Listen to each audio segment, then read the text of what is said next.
मिलना चाहिए था वो आप समय में दिए होते। लोकसभा के चुनाव में अगर आरजेडी ने कैंडिडेट नहीं दिया होता तो आज हिना मैडम सदन में होती और शहाबुद्दीन साहब को सच्ची श्रद्धांजलि दी जाती। मालूम चल गया है कि एआईएमआईएम जिस तरीके से मजबूत होती जा रही है, मुस्लिम समाज का जिस तरीके से रुझान ओवैसी साहब की तरफ, एआईएमआईएम की तरफ, अख्तरुल ईमान जैसे ईमान के पक्के नेता की तरफ बढ़ता जा रहा है, वही जनता का। इसलिए आनन फानन में उस परिवार के लोगों को जोड़ा गया है, लेकिन अब देर हो गया है। अगर आपने लोकसभा में ये बुद्धिमानी दिखाया होता और अगर आपने कैंडिडेट सिवान से नहीं खड़ा किया होता तो, लेकिन लोग जो है मायूस हुए हैं, क्योंकि लड़ने वाला जो व्यक्ति था वो आज जहाँ भी होगा जन्नत में, वो देख करके जो है उसको तकलीफ हो रही होगी। एआईएमआईएम बेलागंज और इमामगंज का सीट जीतती है तो मैं सारे मुस्लिम भाइयों को आश्वस्त करता हूँ। देखिए, एआईएमआईएम यही लड़ाई लड़ रही है कि मुस्लिम समाज को इज्जत मिल सके, और शहाबुद्दीन साहब का परिवार आज आरजेडी में शामिल हुआ है तो बहुत सम्मानित थे। हम लोग कुछ नहीं बोल सकते, बस इतना ही कहेंगे कि आप अपनी दिल पे हाथ रखिए और पूछिए कि शहाबुद्दीन साहब आज जहाँ भी होंगे उनको कैसा लग रहा होगा। शहाबुद्दीन साहब एक लड़ने वाले व्यक्ति थे, अपने मान सम्मान की लड़ाई को लड़ने वाले व्यक्ति थे, तो बहुत कुछ नहीं कहना चाहेंगे। हमें खुशी है कि उस परिवार का सम्मान किया गया, भले थोड़ा देर हुआ। उस परिवार को जो सम्मान मिलना चाहिए था वो आप समय में दिए होते। लोकसभा के चुनाव में अगर आरजेडी ने कैंडिडेट नहीं दिया होता तो आज हिना मैडम सदन में होती और शहाबुद्दीन साहब को सच्ची श्रद्धांजलि दी जाती। लेकिन देर ही सही, अगर ये सम्मान उन्होंने देने का काम किया है, अपनी गलती को आरजेडी ने अगर महसूस किया है तो अच्छी बात है। हम लोग की लड़ाई, एआईएमआईएम की लड़ाई यही है कि हर बिहार के हर एक कोने में मुस्लिम समाज को जो सम्मान मिलना चाहिए वो मिल सके। तो शहाबुद्दीन साहब के परिवार को सम्मान मिला इसलिए कि बाई इलेक्शन है।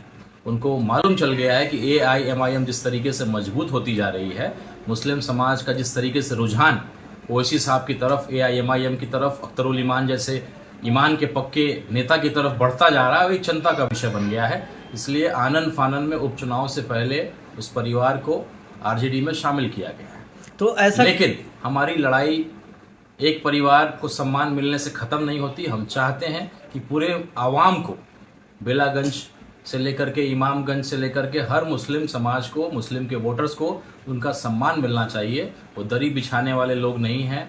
आज जो आरजेडी जहां भी पहुंची है उसमें मुस्लिम बिरादरी का अहम भूमिका है, और मुझे पूरा विश्वास है कि जिस तरीके से एआईएमआईएम मजबूत होगी, अपनी क़यादत को मजबूत हम कर रहे हैं, तो निश्चित रूप से इनको भी समझ में आएगा। अगर एआईएमआईएम बेलागंज और इमामगंज का सीट जीतती है तो मैं सारे मुस्लिम भाइयों को आश्वस्त करता हूं कि अगले विधानसभा चुनाव में, 2025 के चुनाव में आरजेडी वाले भी सबक लेंगे और अधिक से अधिक टिकट मुस्लिम समाज के कैंडिडेट को देंगे। जो उनकी जनसंख्या है, जो उनका अधिकार है, वो उनको मिलेगा। अभी उनका केवल यही कहना होता है कि भाई अगर मुस्लिम कैंडिडेट को हम टिकट देंगे तो हिंदू मुस्लिम हो जाएगा। हमारे बगल में यूपी में आपने देखा किस तरीके से अखिलेश यादव जी ने टिकट भी दिया और जिता करके भी लाए।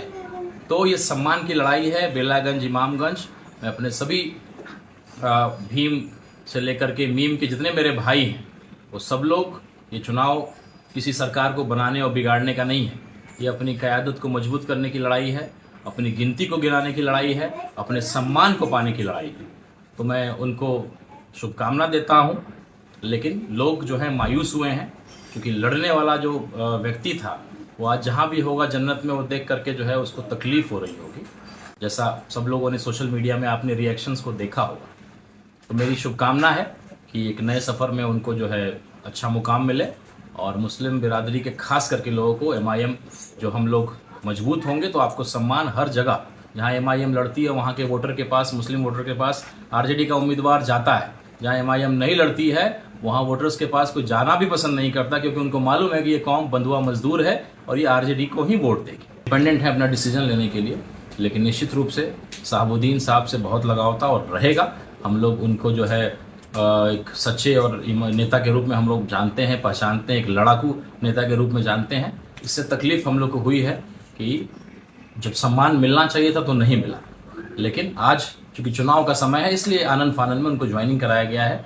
एआईएमआईएम जैसे जैसे मजबूत होते जा रही है, आरजेडी को ये समझ में आ रहा है कि हमारा पैरों तले ज़मीन खिसकना शुरू हो गया है, इसलिए आनन फानन में उस परिवार के लोगों को जोड़ा गया है। लेकिन अब देर हो गया है। अगर आपने लोकसभा में ये बुद्धिमानी दिखाया होता और अगर आपने कैंडिडेट सिवान से नहीं खड़ा किया होता तो आज हिना मैडम आज सदन में बैठी होती और निश्चित रूप से मुस्लिम भाइयों की खास करके लड़ाई को लड़ने का काम करती। लेकिन अब देर हो गया है, अब इससे कोई फायदा होने नहीं जा रहा है।